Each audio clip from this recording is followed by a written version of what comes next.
নমস্কাৰ আপোনালোক সকলোকে পুনৰবাৰ টিকে মাইণ্ডৰ অন্য এটা ৰাতিপুৱাৰ ধামাকাদাৰ খবৰলৈ স্বাগতম জনাইছো।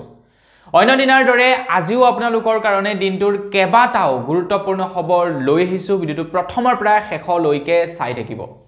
আগবাইছো আজিৰ প্ৰথমটো খবৰ ফালে। প্ৰথম খবৰটো ওলাইছে বেংকৰ ওপৰত। বৰ্তমান সময়ত আপোনালোকে যদি এটা চৰকাৰী বেংকৰ পৰা লোন ল'বলৈ যায় বা বেচৰকাৰী বেংকৰ পৰা যদি আপোনালোকে লোন ল'বলৈ যায়, আপোনালোকে ৰেট অফ ইন্টাৰেষ্ট প্ৰায় 10ৰ পৰা 20% ভিতৰত ভৰিব লাগে। আৰু সেইটো যথেষ্ট পৰিমাণৰ বেছি এজন ব্যৱসায়ী কাৰণে। কাৰণ আপুনি যদি এটা বিজনেছ কৰিবলৈ কাৰোবাৰ পৰা লোন লয়, সাপোজ আপোনালোকে যেনিবা ষ্টেট বেংকৰ পৰা এটা লোন ল'লে আৰু সেই লোনত যেনিবা 12% ৰেট অফ ইন্টাৰেষ্ট ধৰি দিলে আৰু সেয়া যথেষ্ট পৰিমাণৰ হয়। য'ত নেকি আপোনালোকৰ যথেষ্ট পৰিমাণৰ লোকচান হয়, যথেষ্ট আপোনালোকে প্ৰফিট কৰিব লাগিব, তেতিয়াহে আপোনালোকে সেই পইচাসমূহ ৰিটাৰ্ণ কৰিব পাৰিব। এতিয়া বিত্তীয় মন্ত্ৰীগৰাকীয়ে জনাইছে যে কেনেকৈ ভাৰতৰ বেংকসমূহৰ ৰেট অফ ইন্টাৰেষ্ট কমাব পাৰি। তো তাৰ কাৰণে চিন্তা চৰ্চা কৰিবলৈ আহ্বান জনাইছে ষ্টেট বেংকক ভাৰতৰ বিত্ত মন্ত্ৰীগৰাকীয়ে, যাতে ইয়াৰ ফলত ভাৰতৰ যিসকল নিবনুৱা আছে তো তেওঁলোকে যাতে লোন লৈ কিবা এটা কৰ্মসংস্থাপনৰ পথ মুকলি কৰিব পাৰে। তো তাৰ কাৰণে বেংকসমূহক এইটো নিৰ্দেশনা দিছে যে তেওঁলোকৰ ৰেট অফ ইন্টাৰেষ্টটো কমাবৰ কাৰণে। এটা দেখা যাওক বেংকসমূহে ৰেট অফ ইন্টাৰেষ্ট কিমানকৈ কমায় বা কিমান লয়, খবৰ ওলাব, মই আপোনালোকক জনাই দিম। আগবাইছো ইয়াৰ পাছৰটো খবৰ ফালে। আমাৰ ভাৰতবৰ্ষৰ বহুতো থলুৱা সা সামগ্ৰী আছে, যিবোৰ থলুৱা সা সামগ্ৰী বৰ্তমান সময়ত প্ৰায় বিলুপ্ত হৈছে। আমাৰ ভাৰতৰ কথা বাদেই দিলোঁ, গোটেই ভাৰতখনৰ কথা বাদেই দিলোঁ, আমাৰ অসমৰ কথাই যদি কওঁ, কাঁহ পিতলকে ধৰি আমাৰ অসমৰ বহুতো থলুৱা শিল্প আছে, যিবোৰ বৰ্তমান লাহে লাহে নাইকিয়া হ'বলৈ ধৰিছে। আৰু দুই এটা আছে যদিও সেইবিলাকৰ দাম যথেষ্ট পৰিমাণৰ বেছি বৰ্তমান সময়ত। এতিয়া ভাৰত চৰকাৰে এটা পদক্ষেপ লৈছে কেনেকৈ ভাৰতৰ থলুৱা সা সামগ্ৰীসমূহ ইণ্টাৰনেশ্যনেল মাৰ্কেটত বিক্ৰী কৰিব পাৰি। তো তাৰ কাৰণে ভাৰত চৰকাৰে এক বৃহৎ পদক্ষেপ হাতত লৈছে। অকল সেয়াই নহয়, আমাৰ অসম চৰকাৰেও এটা পদক্ষেপ হাতত লৈছে। আমাৰ অসমত এক বিশেষ শ্বপিং মলৰ আয়োজন কৰিছে, য'ত নেকি আমাৰ অসমৰ বিভিন্ন থলুৱা যিসকল নেকি কলাশিল্পী বা যিসকল নেকি থলুৱা সা সামগ্ৰী নিৰ্মাণ কৰে, তো তেওঁলোকে সেইবিলাক বিক্ৰী কৰিব পাৰিব। তো খুব সোনকালেই মুকলিও কৰা হ'ব। 2025 চনমান ভিতৰত আপোনালোকৰ আগলৈ সেই শ্বপিং মল মুকলি কৰি দিব অসম চৰকাৰে। তো বন্ধু বান্ধৱীসকল, মানে যিবিলাকে নেকি থলুৱা আচবাববিলাক বনায়, কাঁহ পিতলৰ আচবাব বনায়, ধৰি লওক আপোনাৰ সেয়া চাদৰ মেখেলা বনায়, কোনোবাই ধৰি লওক আপোনাৰ বাঁহৰ বস্তু বনায়, তো সেইবিলাক বস্তু বিক্ৰী কৰিব পাৰিব সেই শ্বপিং মলত। আগবাইছো ইয়াৰ পাছৰটো খবৰ ফালে। ইয়াৰ পাছৰ খবৰটো ওলাইছে হোণ্ডা তৰফৰ পৰা। তো হোণ্ডা তৰফৰ পৰা জনাইছে যে হোণ্ডাই 27 তাৰিখৰ দিনাখন, এই মাহৰ 27 তাৰিখৰ দিনাখন তেওঁলোকে মুকলি কৰিব এখন বিশেষ স্কুটি, যিখন ইলেক্ট্ৰিক ভেহিকেল হ'ব। মানে এখন ইলেক্ট্ৰিক স্কুটি মুকলি কৰিব, যিখনক আপোনালোকে এবাৰ চাৰ্জ কৰিলে প্ৰায় 108 কিলোমিটাৰ পৰ্যন্ত দৌৰিব বুলি জনাইছে। এবাৰ চাৰ্জ কৰিলে 108 কিলোমিটাৰলৈকে দৌৰিব, মানে 108 কিলোমিটাৰ আপোনালোকক মাইলেজ দিব এবাৰ চাৰ্জ কৰিলে। আৰু এই 27 তাৰিখৰ দিনাখন সেইখন লঞ্চ কৰিব বুলি জনাইছে। আৰু যিখন নেকি আপোনাৰ ওলা স্কুটিৰ লগত মানে তুলনা হ'ব বা ওলা স্কুটিৰ লগত আপোনালোকে কম্পেয়াৰ কৰিব পাৰিব। তো 27 তাৰিখৰ দিনাখন লঞ্চ কৰিব। আপোনালোকে যদি ল'বলৈ ইচ্ছা কৰে তেন্তে ল'ব পাৰে। ওলাৰ বৰ্তমান সময়ত ছাৰ্ভিচ বৰ ভাল নহয়, বহু কমপ্লেইণ্ট আহিছে ওলাৰ, কিন্তু ওলাই এতিয়ালৈকে সেই কমপ্লেইণ্টসমূহ ফিক্স কৰা নাই। যদি হোণ্ডাৰ ল'ব বিচাৰে ল'ব পাৰে আপোনালোকে, ভাল হ'ব। কিয়নো হোণ্ডা হৈছে আমাৰ কেইবাটাও হোণ্ডাৰ গোটেই ডিষ্ট্ৰিক্টত কেইবাটাও আপোনাৰ হেৰি থাকে, ডিলাৰ থাকে। গতিকে ঘপকেনে বেয়া হৈ গ'লে গৈ পিনি ঠিক ঠাক কৰি আনিব পাৰিব। কিন্তু ওলাৰ বৰ বিশেষ ছাৰ্ভিচ চেণ্টাৰ নাই, যাৰ কাৰণে প্ৰব্লেম হয়। আগবাইছো ইয়াৰ পাছৰটো খবৰ ফালে। ইয়াৰ পাছৰ খবৰটো ওলাইছে দিল্লীৰ পৰা। তো দিল্লীত বায়ু প্ৰদূষণ দিনক দিনে বৃদ্ধি পাবলৈ ধৰিছে। দিল্লীত বায়ু প্ৰদূষণ নকমা হৈছে। এতিয়া দিল্লীৰ পৰা খবৰ ওলাইছে যে দিল্লীৰ মানুহবিলাকৰ বায়ু প্ৰদূষণৰ কাৰণে স্বাস্থ্যৰ অৱনতি ঘটিছে বুলি জনাইছে। যেনে ধৰি লওক আপোনাৰ বুকু বিষ হৈ গৈছে, হাওঁফাওৰ বিষ হৈছে, মাথা বিষ হৈ গৈছে, চকুৰ পাৱাৰ প্ৰব্লেম দিছে, এনেকুৱা ঢেৰ প্ৰব্লেম দিছে দিল্লীৰ জনসাধাৰণৰ। কি কাৰণে? বায়ু পলিউশ্যনৰ কাৰণে। বহু লোকে বৰ্তমান সময়ত দিল্লী এৰি অন্য জেগালৈ শিফ্ট হৈছে। দিল্লীৰ অৱস্থা বৰ্তমান সময়ত ইমানেই বেয়া। এতিয়া দিল্লীত কি হয় আপোনাৰ যাতায়াত বহুত বেছি হয় তাতে ফ্যাক্টৰী বহুত আছে যাৰ কাৰণে নেকি অকলমান অসুবিধা হয় যেহেতু মানুহবিলাকে ঘৰ দুৱাৰ বনাবলৈ লৈছে গছ-গছনিসমূহ কাটি মানুহে গছ-গছনি নুৰুৱা হৈছে তো এই ইয়াৰে এটা ফল আমি নিজে কৰা কৰ্মৰ এইটো এটা ফল বুলি ক'ব পাৰি তো আমাৰ অসমখনকো যদি আপোনালোকে সেইটো পৰ্যায়ত চাব নিবিচাৰে তেন্তে অসম চৰকাৰে যি নেকি গছ কটাৰ বৰ্তমান সময়ত পৰিকল্পনা কৰিছে তাৰ আমি বিৰোধিতা কৰিব লাগিব নহলে এদিন আমাৰ অসমখনো ঠিক একেই হ'বগে আগবাইছো ইয়াৰ পাছৰটো খবৰ ফালে ইয়াৰ পাছৰ খবৰটো ওলাইছে মণিপুৰৰ পৰা খবৰ ওলাইছে মণিপুৰত আকৌ এবাৰ বেয়া পৰিস্থিতি হৈ গৈছে বুলি খবৰ ওলাইছে যাৰ কাৰণে নেকি বৰ্তমান সময়ত মণিপুৰৰ প্ৰায় 7খনকৈ ডিস্ট্ৰিক্টত সম্পূৰ্ণৰূপে ইন্টাৰনেট বেন কৰিব লগা হৈছে ইন্টাৰনেট সম্পূৰ্ণৰূপে বেন কৰিব লগা হৈছে মণিপুৰৰ প্ৰায় 7খন ডিস্ট্ৰিক্টত এতিয়াও কিন্তু মণিপুৰৰ যি নেকি হিংসা সেয়া হাম কটা নাই মণিপুৰৰ যি নেকি পৰিস্থিতি সেয়া ভাল হোৱা নাই এটা কেন্দ্ৰ চৰকাৰেও বৰ বিশেষ গুৰুত্ব দিয়া নাই মণিপুৰৰ ওপৰত যাৰ কাৰণে নেকি বৰ্তমান সময়ত মণিপুৰৰ যিখন নেকি চৰকাৰ এই চৰকাৰো খহি যোৱাৰ চান্স আছে কিয়নো মণিপুৰৰ চৰকাৰখনৰ লগত যিটো পাৰ্টিয়ে এলায়েন্স কৰিছিল সেই পাৰ্টিতেও এতিয়া এলায়েন্স নকৰো বুলি কৈছে তেওঁলোকৰ লগত কেবাজনো মন্ত্ৰী আৰু বিধায়কে পদত্যাগো ইতিমধ্যে কৰি পেলাইছে গতিকে মণিপুৰৰ কি অৱস্থা হয় তাৰ কোনো ঠিক নাই আগেছো ইয়াৰ পাছৰটো খবৰ ফালে ইয়াৰ পাছৰ খবৰটো ওলাইছে বেংকৰ একাউণ্ট থকা সকলৰ কাৰণে বেংকৰ একাউণ্ট থকা সকলৰ কাৰণে প্ৰায় 5টাকৈ নতুন নিয়ম সলনি হৈছে গোটেই কেইটাৰ বিষয়ে আপোনালোকক এইটো ভিডিওতে জনাই যাম তো প্ৰথমটো সলনি হোৱা নিয়ম হৈছে এতিয়াৰে পৰা কোনো এজন ব্যক্তিয়ে বেংকৰ একাউণ্টত 10 লাখ টকাতকৈ অধিক এবছৰত নগদ ধন জমা কৰিব নোৱাৰিব বুলি জনাইছে যদি জমা কৰে তেনেহলে ইনকাম টেক্স ডিপাৰ্টমেণ্টক এই সম্পৰ্কে জনাব লাগিব নহলে কিন্তু বিপদত পৰিব বুলি জনাইছে যিসকলৰ নেকি কাৰেন্ট একাউণ্ট আছে তেওঁলোকে 50 লাখ টকাতকৈ বেছি টকা বেংকৰ একাউণ্টত ডিপোজিট কৰিব নোৱাৰিব 50 লাখ টকাতকৈ বেছি টকা এটা বছৰত ডিপোজিট কৰিব নোৱাৰিব নহলে সেই তথ্য তেওঁলোকে ইনকাম টেক্সক দিব লাগিব আৰু ইনকাম টেক্সক সেই তথ্য দিয়াও মানে তেওঁলোকে ক'ৰ পৰা ইনকাম কৰিলে সেইখিনি টকা ক'ৰ পৰা নাই কৰা সকলোবিলাক তথ্য দিব লাগিব তাৰ লগে লগে এতিয়াৰে পৰা আপোনাৰ বেংকৰ একাউণ্টৰ জৰিয়তে আপোনালোকে 1 কোটি টকাতকৈ বেছি ধন নগদ উলিয়াব নোৱাৰিব 1 কোটিতকৈ বেছি আপোনালোকে এক বছৰত উলিয়াব নোৱাৰিব এতিয়া আপোনালোকে ডিপোজিট কৰিব নোৱাৰিব 10 লাখ কিন্তু আপোনালৈতো কোনোবাই পঠাব পাৰে ন সেই টকাটো আপোনালোকে বেংকৰ জৰিয়তে উঠাব গতিকে আপোনাৰ সেই টকা যদি 1 কোটি হয় তেন্তে আপোনালোকে কিন্তু সেই টকা 1 কোটিতকৈ বেছি টকা উলিয়াব নগদ নোৱাৰিব বুলি কৈছে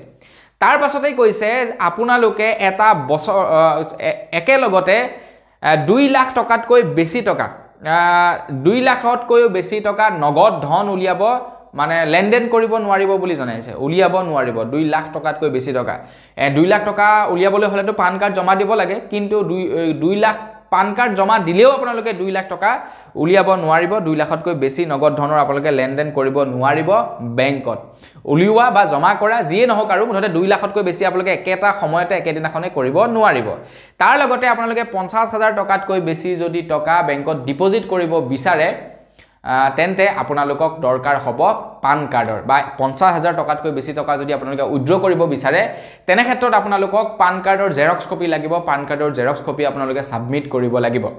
50,000 টকাৰ পৰা 2 লাখ টকা পৰ্যন্ত পান কাৰ্ডৰ জৰিয়তে কাম চলি যাব কিন্তু 2 লাখতকৈ বেছি আপোনালোকে লেনদেন কৰিব নোৱাৰিব পান কাৰ্ডৰ জৰিয়তে এইটো কথা মনত ৰাখিব কেতিয়াবা যদি বেছি টকাৰ প্ৰয়োজন হয় পৰাপক্ষত আপোনালোকে অনলাইন কৰিবলৈ ট্ৰাই কৰিব অনলাইনতো 1 লাখতকৈ বেছি নোৱাৰি পৰাপক্ষত আপোনালোকে কি কৰিব আগতীয়াকৈ পইচাবিলাক উলিয়াই ৰাখিব নহলে আপোনালোকৰ প্ৰবলেম হ'ব আগবাইছো ইয়াৰ পাছৰটো খবৰ ফালে আপোনালোকৰ বাৰু ভোটাৰ তালিকাত নাম আছে নে নাই যদি আপোনালোকৰ ভোটাৰ তালিকাত নাম নাই তেন্তে শীঘ্ৰেই আপোনালোকে ভোটাৰ তালিকাত নাম সন্নিবিষ্ট কৰি পেলাওক কিয়নো পঞ্চায়ত নিৰ্বাচন আহি আছে তো পঞ্চায়ত নিৰ্বাচন এই 2024 চনতে হৈ যাব সাকে 2024 চনতে পঞ্চায়ত নিৰ্বাচন হৈ যাব গতিকে আপোনালোকৰ যদি ভোটাৰ তালিকাত এতিয়া পৰ্যন্ত নাম ভৰুৱা নাই শীঘ্ৰেই আপোনালোকে অনলাইন কৰক অসম চৰকাৰ ফালৰ পৰা জনাইছে যে 30 তাৰিখ পৰ্যন্ত মানে এই বছৰৰ 30 তাৰিখ পৰ্যন্ত আপোনালোকৰ ভোটাৰ পঞ্চায়ত ইলেকচনৰ ভোটাৰ তালিকা প্ৰকাশ কৰা হ'ব বুলি জনাইছে 30 তাৰিখ পৰ্যন্ত গতিকে কেবাদিনো আছে মাজত এটা গোটা মাহ আছে আৰু এই মাহটো এতিয়া প্ৰায় 21 দিন 11 দিন সময় আছে মানে প্ৰায় 41 দিন সময় আছে আপোনালোকৰ কাৰণে তো এই সময়ছোৱাত পাৰিলে আপোনালোকে আপোনালোকৰ ভোটাৰ কাৰ্ড যদি অহা নাই বা ভোটাৰ কাৰ্ডত যদি কিবা খেলিমেলি আছে তেনে সেইবিলাক আপোনালোকে আপডেট কৰি ল'ব আগবাইছো ইয়াৰ পাছৰটো খবৰ ফালে আমাৰ অসমৰ কৰিমগঞ্জ জিলাক এতিয়া পুনৰ নামাকৰণ কৰিছে কৰিমগঞ্জৰ নামটো সলনি কৰি এতিয়া অসম চৰকাৰৰ ফালৰ পৰা নাম কৰিছে শ্ৰীভূমি জিলা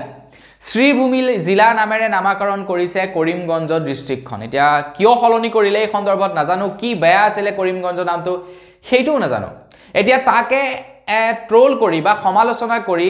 অখিল গগৈ ডাঙৰীয়াদেৱে কৈছে যে হিমন্ত শব্দটো ভাল নালাগে হিমন্ত শব্দটো ভাল নালাগে মানুহে ভুল কৰি উচ্চাৰণ কৰে আৰু ইয়াতে ইতিহাসও একো নাই বুলি জনাইছে ঐতিহাসিকো একো নাই মানে এই নামটোত হিমন্ত নামটোত একো ঐতিহাসিক নাই গতিকে অখিল গগৈ হেনো আজি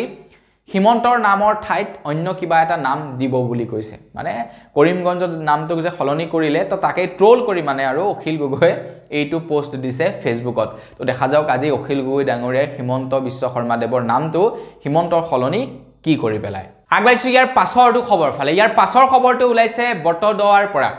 আজিৰ পৰা কিছুদিন পূৰ্বে দীপালী বৰা নামৰ এগৰাকী মহিলাই তেখেতৰ স্বামীক চিকিৎসা কৰিবৰ কাৰণে চেন্নাইলৈ লৈ গৈছিলে কিছুদিন থাকিলে চেন্নাইত তেখেতৰ হাজবেণ্ডক চিকিৎসা কৰিলে চেন্নাইত নি তেখেতে যেতিয়া নেকি চেন্নাইৰ পৰা চিকিৎসা কৰি ঘৰলৈ বুলি উভতি আহিছে তেতিয়া দেখা পাইছে তেখেতৰ মাটিত কোনোবাই পকা ঘৰ বনাই দিলে বাপেকে এই ঘটনা সংঘটিত হৈছে বটৰদৱাত কোনোবাই বেদখল কৰিলে তেখেতলোকৰ মাটি চাওকচোন বাৰু এনেকুৱা মানুহবিলাককে খেদন লগায় তো চৰকাৰী মাটিত বোলে দখল কৰিছে সেইটো এটা বেলেগ কথা কাৰোবাৰ ব্যক্তিগত প্ৰপাৰ্টিত কি কৰিছে তেওঁলোকে দখল কৰি দিছে ইয়াতকে আৰু কিবা নেক্সট লেভেল মানুহ লাগে নে তো তেওঁলোকক কি কৰিব লাগে মোৰ মতে তেওঁলোকক উঠাই দিব লাগে যি কি নহওক যোনে বহিছে হিয়েই তেওঁলোকক উঠাব লাগে কাৰণ কাৰোবাৰ ব্যক্তিগত প্ৰপাৰ্টিত বহিছে ভাই হয় নে নহয় চৰকাৰী মাটিত বোলে বহিছে সেইটো এটা বেলেগ কথা মাটিবাৰী নাই কাবা খুধি যদি লৈ ললাহেতেন সেই মানুহঘৰক তেতিয়াও বেলেগ কথা ডাইৰেক্টলি আহি পিনি পকা ঘৰে বনাই দিছে এইটো আকৌ কেনেকুৱা ধৰণৰ ঘটনা আগবাইছো ইয়াৰ পাছৰটো খবৰ ফালে ইয়াৰ পাছৰ খবৰটো ওলাইছে ষ্টেট বেংকৰ পৰা খবৰ ওলাইছে যে ষ্টেট বেংকে এতিয়া বোলে প্ৰায় নতুনকৈ 500টা ব্ৰাঞ্চ ওপেনিং কৰিব বুলি জনাইছে ষ্টেট বেংকে প্ৰায় 500টা নতুন ব্ৰাঞ্চৰ ওপেনিং কৰিব বুলি জনাইছে য'ত নেকি যথেষ্ট পৰিমাণৰ নতুন পদ বা নতুন ভেকেন্সি মুকলি হ'ব যিসকল লোকে নেকি বেংকত কাম কৰিব বিচাৰে তেওঁলোকৰ কাৰণে এইটোটা বিৰাটেই ভাল খবৰ তেওঁলোকে এতিয়া বেংকত জব কৰিব পাৰিব ষ্টেট বেংকত জব কৰিব পাৰিব 2025 চনত ষ্টেট বেংকে প্ৰায় 500টা নতুন ব্ৰাঞ্চেছ ওপেনিং কৰিব গতিকে আপুনি প্ৰিপাৰেচন চলাই থাকক ষ্টেট বেংকত কেতিয়া এডভাৰটাইজমেন্ট ওলাই সেইবিলাক ফলো কৰি থাকিব ষ্টেট বেংকৰ অফিচিয়েল পেজ বিলাক আপোনালোকে ফলো কৰি ৰাখিব তাত আপোনালোকে সকলোবিলাক আপডেট পাই যাব আগতীয়াকৈ আগবাইছো ইয়াৰ পাছৰটো খবৰ ফালে ইয়াৰ পাছৰ খবৰটো ওলাইছে গুৱাহাটী মহানগৰীৰ পৰা গুৱাহাটী মহানগৰীৰ তথাকথিত কেইজনমান শিক্ষিত মানুহৰ ওপৰত ওলাইছে ইয়াৰ পাছৰটো খবৰ এজন যুৱকে এপেকেট গাখীৰ চুৰ কৰিছিলে এখন দোকানৰ পৰা যাৰ কাৰণে নেকি সেই যুৱকজনক প্ৰায় 3-4 ঘণ্টা ধৰি এটা খুটাত বান্ধি থলে তাৰ লগতে